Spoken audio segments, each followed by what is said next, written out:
संत दरियादास अपनी वाणी च दसदे है कि संत सरोवर राम जल, संत सरोवर राम जल, जाति धर्म किछ नाही, दरिया पीवे प्रीत कर सोई तृप्त हो जाए।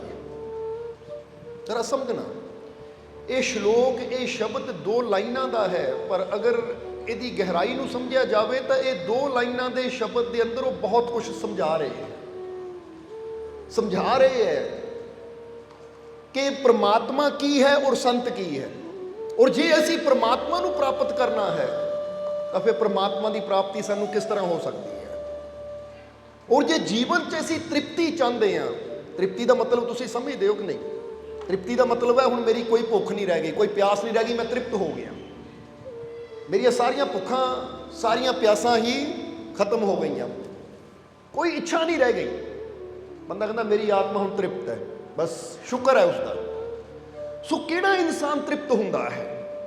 यानी देखो ये छोटे जे शब्द अंदर उन्होंने किन्ने इशारे किए हैं, इसलिए एक एक इशारे नूं असीं समझना भी है और अपने जीवन च उतारना भी है।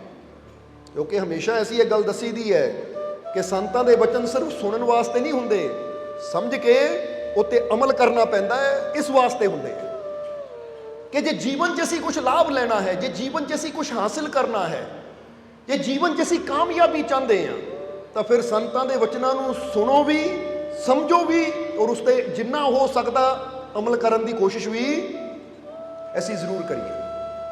फिर साडे जीवन च बदलाव आना शुरू हो जाता है। सो की कहते हैं संत दरियादास? सब तो पहला इशारा करते हैं कि संत सरोवर राम जल। और यह गल बड़ी समझण वाली है कि अगर इंसान नूं प्यास लगी हुई है ना, हुण प्यास लगी हुई है तो उन्हें पानी की जरूरत है, क्योंकि बिना पानी तो उसकी प्यास बुझदी नहीं है। इसलिए वो इशारा कर रहे हैं कि अगर तेनू प्यास लगी हुई है, पानी की जरूरत है, तो पानी पीण वास्ते तेनू सरोवर तक जाना पड़ेगा, क्योंकि बिना सरोवर तो जल नहीं हो सकता और बिना जल तो सरोवर नहीं हो सकता। ये दो चीज़ें एक दूजे नाल जुड़ियां हुई हैं। जरा समझना, ये एक सरोवर एक तलाव है, वो सुक्का होवे तो फिर भी मज़ा नहीं आता, प्यासे की प्यास नहीं बुझदी। तो जे जल है तो यह मतलब किते ना किते कोई नदी है, सरोवर है, ताही वो जल उत्थे ठहरिया होया है, क्योंकि जल नूं भी ठहराव वास्ते तलाव की जरूरत है। समझ रहे हो कि नहीं?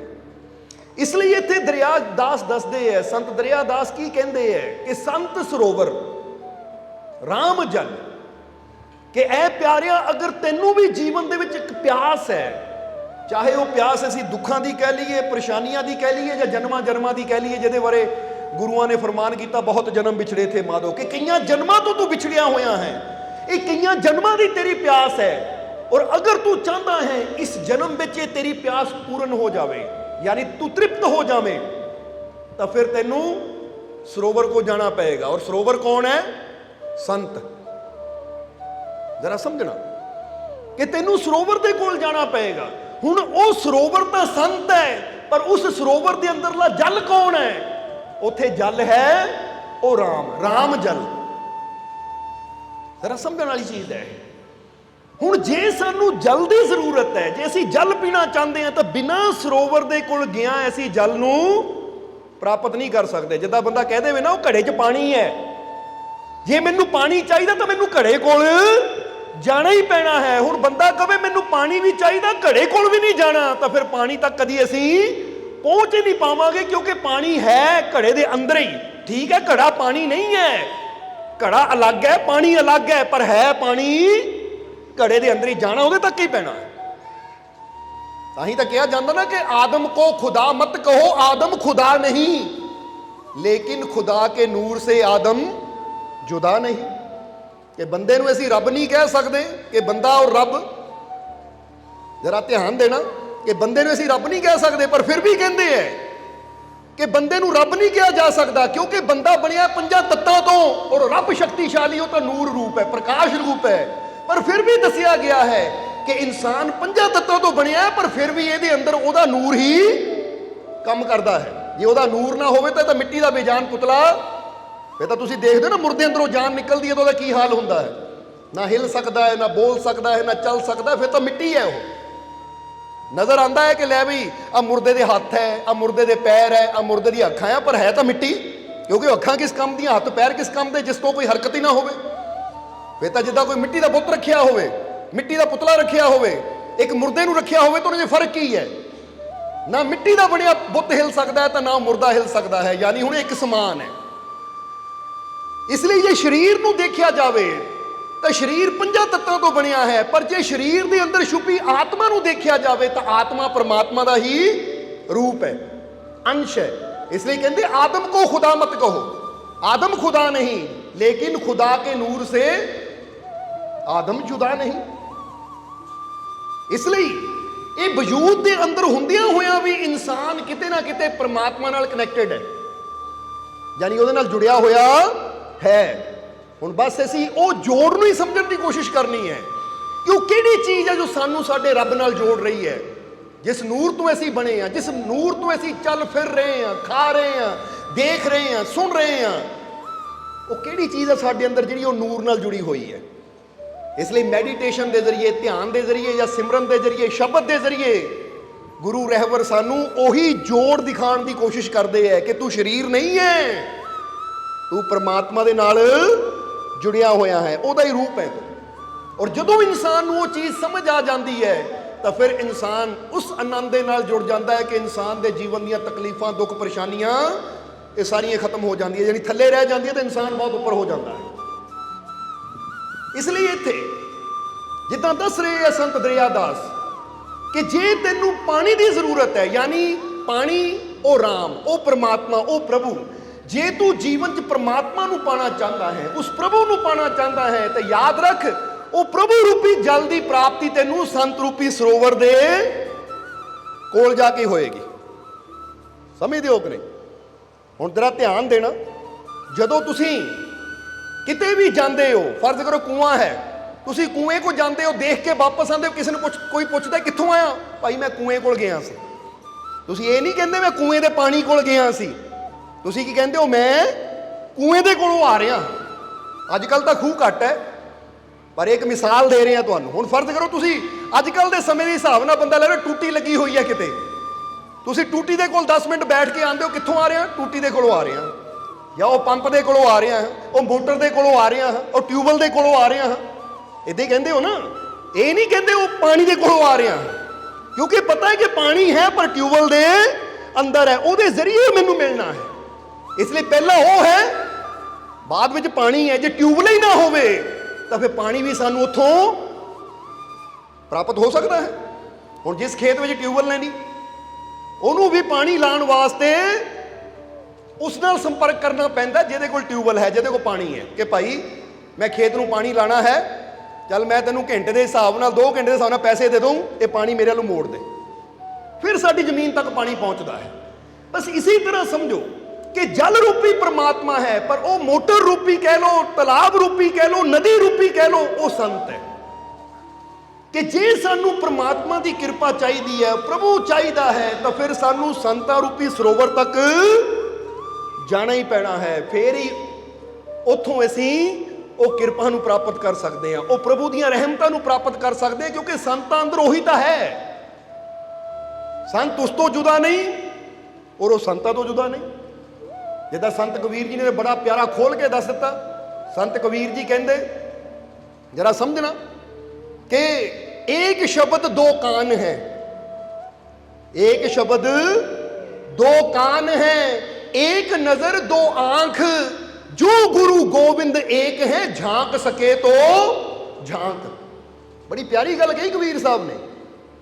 हुण तुसीं भी समझना, वो कहते कन साडे किन्ने हैं, हुण जवाब देना तुसीं, कन किन्ने हैं? 2 है।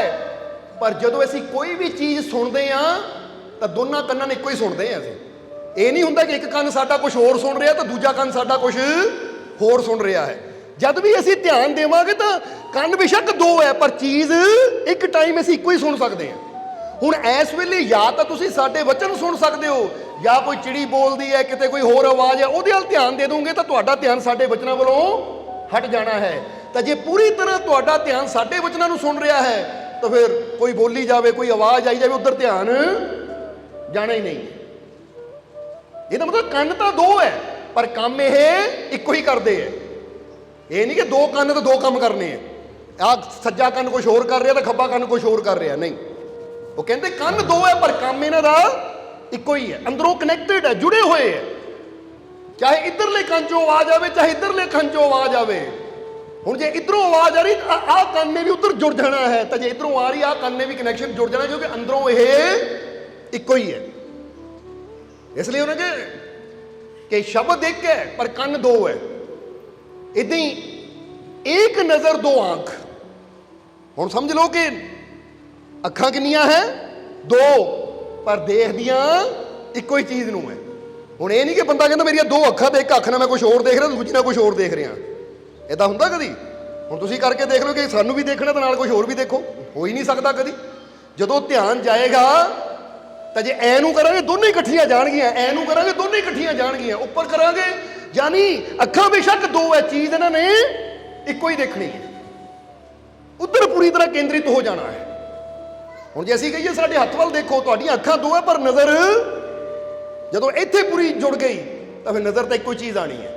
ਉਹ ਕਹਿੰਦੇ ਬਾਹਰੋਂ ਦੇਖਣ ਨੂੰ ਦੋ ਹੈ, ਕਹਿਣ ਨੂੰ ਦੋ ਹੈ, ਪਰ ਅੰਦਰ ਕਨੈਕਟਡ ਹੈ, ਇੱਕੋ ਹੀ ਹੈ। ਕਹਿਣ ਨੂੰ ਇਹ ਦੋ ਅੱਖਾਂ ਪਰ ਅੰਦਰੋਂ ਤਾਂ ਜੁੜੀਆਂ ਹੋਈਆਂ ਹੈ। ਇसी तरह वो दसते है कि एक शब्द दो कान है, एक नजर दो आंख, जो गुरु गोविंद एक है, झांक सके तो झांक। वो कहते इसी तरह परमात्मा और गुरु एक कहण नूं दो है पर अंदरों ये भी कनैक्टेड है, जुड़े हुए एक दूजे दे नाल। इसलिए समझना जदों तू एक तक पहुंच जाता है तो दूजे तक अपने आप ही तेरी पहुंच हो जाती है। पर हुण रब तक असीं पहुंच नहीं सकते क्योंकि निरंकार है, पर गुरु तक फकीरां संतां तक पहुंचना आसान है क्योंकि वह साकार है। साकार का मतलब उन्होंने कोल आकार है। हुण जिहदे कोल आकार होवे जदों उहदे तक असीं पहुंच जाते हैं तो वह उस निरंकार दे नाल जुड़िया होया है, तो जदों उहदे नाल असीं जुड़ जाते हैं तो फिर वो निरंकार तक साडी पहुंच आप ही हो जाती है। हुण इहनूं इदां भी समझ लो तुसीं दुनियावी तौर पर बंदा मिसाल लै लवे कि एक बंदे की पहुंच राष्ट्रपति तक है। हुण जदों असीं उस बंदे नाल जुड़ जाते हैं जिहदी पहुंच राष्ट्रपति तक है तो फिर साडी पहुंच भी उहदे जरिए ਉਹਦੇ ਨਾਲ ਹੋ ਗਈ कि नहीं। ਹੁਣ ਸਾਨੂੰ ਕੋਈ ਵੀ ਕੰਮ ਹੈ ਅਸੀਂ ਉਹਨੂੰ ਕਹਿਣਾ ਭਾਈ ਤੇਰੀ ਪਹੁੰਚ ਮੰਤਰੀ ਤੱਕ ਹੈ, ਮਿਨਿਸਟਰ ਤੱਕ ਹੈ, ਅਫਸਰ ਤੱਕ ਹੈ, ਰਾਸ਼ਟਰ ਚੱਲ ਮੇਰੇ ਨਾਲ ਜਰਾ ਇਹ ਕੰਮ ਕਰਾ ਦੇ। ਉਹਨਾਂ ਕਹਿਣਾ ਚੱਲ ਹੁਣ ਤੇਰੇ ਨਾਲ ਪਿਆਰ ਹੈ ਚੱਲਦੇ ਆ। ਇਦਾਂ ਹੀ ਹੁੰਦਾ ਨਾ। ਹੁਣ ਜਦੋਂ ਤੁਹਾਡੇ ਤੇ ਕੋਈ ਮੁਸ਼ਕਿਲ ਆ ਜਾਂਦੀ ਤੁਸੀਂ ਕਹਿੰਦੇ ਹੋ ਫਲਾਨਾ ਬੰਦਾ ਸਾਡੇ ਏਰੀਏ ਦੇ ਐਮਐਲਏ ਨੂੰ ਜਾਣਦਾ, ਚਲੋ ਉਹਨੂੰ ਨਾਲ ਲੈ ਕੇ ਚੱਲਦੇ ਆ, ਜਾਂ ਫਲਾਨੇ ਥਾਣੇਦਾਰ ਨੂੰ ਸਾਡਾ ਪ੍ਰਧਾਨ ਜਾਣਦਾ ਉਹਨੂੰ ਨਾਲ ਲੈ ਕੇ ਚੱਲਦੇ ਆ। ਬੰਦਾ ਉਸ ਵੇਲੇ ਹੀ ਕਿਸੇ ਨੂੰ ਨਾਲ ਲੈ ਕੇ ਜਾਂਦਾ ਜਦੋਂ ਪਤਾ ਇਹਦੀ ਪਹੁੰਚ ਉੱਥੇ ਤੱਕ ਹੈ। जवाब देना होंगे कि नहीं। हुण इसी तरह दुनियावी तौर पर जिद्दां इंसान ने अपनी मेहनत के जरिए पहुंच बनाई होंगी है, समझते हो कि नहीं। किसी अफसर तक पहुंच कदों बनती, कुछ ऐसा करना पैंदा कि अफसर दी नज़रां च आवे बंदा, फिर अफसर उहदे नाल जुड़ जाता है, ऑफिसर जुड़ जाता है कि लै भी आ बंदा नेक काम कर रहा है, कोई भलाई दे काम कर रहा, तो वो नज़र च आ गया तो उहदे नाल कनैक्शन हो गया। हुण इसी तरह किसी दे नाल अपनी पहुंच बनाने वास्ते जुड़न वास्ते कुछ ऐसा करना पैंदा कि उहदियां नज़रां च आ जाइए। तो हुण संत भी बंदगी करते हैं, सिमरन करते हैं, सब नाल प्यार करते हैं, वो सब दा भला करते हैं, सब दा भला मंगते हैं। इसलिए वो परमात्मा दे भी नज़रां च आ जाते कि मेरा प्यारा जो दिन रात मेरी बंदगी करता है। और जदों परमात्मा नाल अंदरों जुड़ जाते हैं तो जिहड़ा भी फिर उन्हां तक पहुँचता है उहदी पहुँच भी आपे ही कह दिओ वो रब नाल हो गई, उस मालिक नाल हो गई। यही चीज़ संत दरियादास दसदे है कि भाई ये सरोवर की एक हद हुंदी है। जिद्दां दस्सिया ना बंदा तलाब कोल जाएगा तो कहना तलाब कोलों आया हाँ, पर तलाब विच देखिया कि जल देखिया। हुण तुसीं भी जदों जांदे हो कहंदे हो संतां कोल गए आ, फकीरां कोल गए आ, पर उत्थे देखिया कि उत्थे देखिया रब दियां रहमतां, उत्थे देखिया रब दियां किरपावां, ओदियां बख्शिशां, ओदियां दातां। संतां कोल गए हैं, सरोवर कोल गए हैं तो ओदी किरपा दा जल बड़ी आसानी नाल सानू मिल गया क्योंकि सरोवर दे कोल जाके ही तो जल मिलता है। इसलिए संत दरियादास कहते हैं जे जीवन च जल की लोड़ है यानी रब की लोड़ है, परमात्मा की लोड़ है तो फिर सतसंग विच जा, संतां कोल जा, क्योंकि संत सरोवर राम जल। और दूजी गल उन्होंने बड़ी प्यारी कह दी अगे कि जात धर्म कुछ नाही। ये भी गल बड़ी समझण वाली है, क्योंकि संत दरियादास जदों ये गल उन्होंने कही सी, उस वेले जाति धर्म नूं लैके बड़ियां दीवारां खड़ियां सी, लोग जात पात नूं बड़ा मनदे सी। इत्थे तक कि उस समय दे ਜਿਹੜੇ अपने आप ਨੂੰ संत कहण वाले सी, वो भी जातां पातां 'ਚ बड़े फसे हुए सी। इसलिए संत दरियादास जी ने अपने शब्दों के जरिए गल क्लीयर की, साफ की कि जिहड़े वाकई रब दे सच्चे संत हुंदे आ, उन्हां दी नज़रां 'ਚ कोई जात नहीं हुंदी, कोई धर्म नहीं हुंदा। क्योंकि सरोवर या उहदे अंदरला जल जिहड़ा भी प्यासा उहदे कोल जावे, वो कदी उहनूं ये नहीं पुछदा तेरी जात की है, तेरा धर्म की है। समझ आ रही है? हुण तुसीं नदी कोल जांदे हो, प्यास लगी आ, ऐदां बुक भरदे हो, पानी पी लैंदे हो, कदी नदी जो आवाज़ आई रुक पहला दस तेरी जात की है, तेरा धर्म की है, तू अमीर है, तू गरीब है, तू कौन है, कित्थों आया, फिर तैनूं पानी देना मैं। इदां कदी होया? हुण जरा गौर करना, कहंदे कुदरत दा नियम है, ये परमात्मा दे घर दा नियम है कि परमात्मा ओ प्रभु ओदी रहमत ओदी कुदरत कदी जात पात धर्म दा भेदभाव नहीं करदी।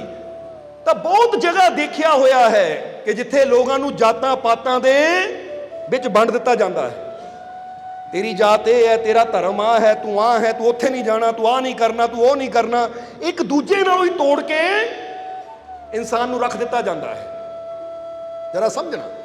इसलिए संत दरियादास कहते जिहड़े सच्चे संत होणगे ना, और जिहड़े वाकई राम दे नाल भरपूर होणगे, परमात्मा रूपी जल दे नाल भरपूर होणगे, सब तो पहली क्वालिटी उन्हां दी गुण यही हुंदा है कि वो जातां धर्मां तो बहुत उपर चले जाते हैं। उन्हें नज़रां 'च तां बस इक्को ही चीज़ है, किहड़ी चीज़? कि सारे इक्को ही नूर तो बने हैं, सारियां नूं पैदा करन वाला इक्को ही वो मालिक है। और जे बाप एक है तो बच्चों की जात बच्चों का धर्म अलग अलग किदां हो सकता है? हाँ ठीक है, पहरावे अलग हो सकते, रूप रंग अलग हो सकते, शक्लां अलग हो सकदियां है, पर ओदी रहमत ओदी बख्शिश वो जिहड़ी ताकत सानू चला रही है, वो तो सब दे अंदर इक्को ही काम करती है। इसलिए संत दरिया दसदे है कि जात धर्म किछ नाही, कि उत्थे जात धर्म देख के नहीं इंसान की झोली भरी जाती, उत्थे किहदी झोली भरदी है? तो ओदी शर्त दसदे है संत दरियादास कि संतां रूपी सरोवर को जाके राम रूपी जल उन्होंने ही मिलता है। उत्थे जात धर्म नहीं देखी जाती, उत्थे परमात्मा रूपी जल उन्होंने मिलता। किहनां नूं? दरिया पीवे प्रीत कर, सोई तृप्त हो जाही। वो कहते शर्त इक्को ही है कि जे संतां रूपी सरोवर चो राम रूपी जल नूं लैना तो तेरे अंदर प्रेम दा होना जरूरी है। प्रीत यानी प्रेम, क्योंकि जिहदे अंदर प्रेम है, जिहड़ा प्रीति दे नाल, प्रेम दे नाल, मुहब्बत दे नाल उस सरोवर को चला जाता है, संतां दे कोल चला जाता है कि मैं पूरे प्रेम नाल आया, विश्वास नाल आया हाँ, तो फिर संत दरिया दसदे है कि विश्वास नाल आण वाला, प्रेम नाल आण वाला इंसान ही तृप्त होके जाता है, फिर उसकी जन्मा जन्मा की प्यास मिट जाती है। इसलिए जे समझ लो अज तुसी भी जे मालिक के चरणों 'च प्रेम नाल आए हो ना, जे इस सरोवर दे कोल, ये रहमत दे दरिया दे कोल अगर प्रेम नाल आए हो, पूरी शरधा दे नाल आए हो, तो फिर ये सोच के जाना कि हुण मैं तृप्त हो जाना है, मेरी जन्मा जन्मा की प्यास बुझ जानी है, कोई कमी नहीं रहनी मैनू, क्योंकि उहदे घर 'च कमी है ही कोई नहीं। कोई दस सकता कि रब दे घर 'च कोई कमी है? एक भी इंसान कहे रब दे घर 'च आ कमी है, कोई है? जवाब दो, कोई रब दे घर 'च कमी है? नहीं है ना। तो बस जे असीं ये चीज़ नूं मनदे हां कि उहदे घर 'च कोई कमी नहीं है, तो फिर ਇਹਦਾ मतलब है उहदे घर 'च तो सब कुछ है, पर किते ना किते कमी बंदे दे अंदर ही है। और वो कमी कादी है? विश्वास की कमी। वो कमी कादी है? प्रेम की कमी। कि अगर इंसान अपनी ये प्रेम वाली कमी नूं, विश्वास वाली कमी नूं पूरा कर लवे तो उहदे घर 'च कोई कमी नहीं है। जदों साडा प्रेम पूर्ण हो जाता है, साडा विश्वास पूरा हो जाता है, तो उहदी रहमत भी पूरी हो जाती है। सब्सक्राइब कीजिए सर्व संध्या दरबार कांटिया शरीफ चैनल को और बेल आइकन दबाइए मालिक जी के लेटेस्ट सत्संग की वीडियो को सबसे पहले देखने के लिए।